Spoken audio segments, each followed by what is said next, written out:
Breaking news Delhi parliament ఆవరణలో విపక్ష కాంగ్రెస్ ఎంపీలు నిరసన చేపట్టారు. బీజేపీ తీరుపై ఆగ్రహం వ్యక్తం చేసిన ఎంపీ చామల పార్లమెంట్లో వాస్తవాలు బయటకు రాకుండా బీజేపీ అడ్డుకుంటోందన్నారు.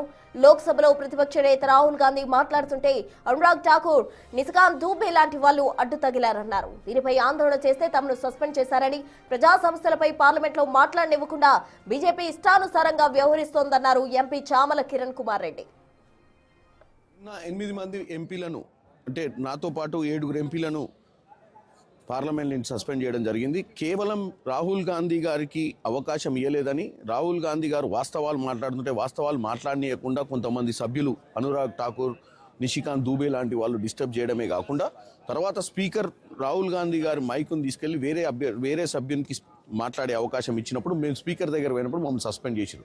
ఒకటి ఈరోజు మీరు చూసినట్టయితే మేమందరం కూడా ఇక్కడ ధర్నా చేస్తున్నాం. ఎందుకంటే 8 మంది ఎంపీలను కేవలం నోరు నొక్కే ప్రయత్నమే కాదు, కొంతమంది ఎంపీలను ఇప్పుడు కూడా హౌస్ అడ్జర్న్ చేసిర్రు.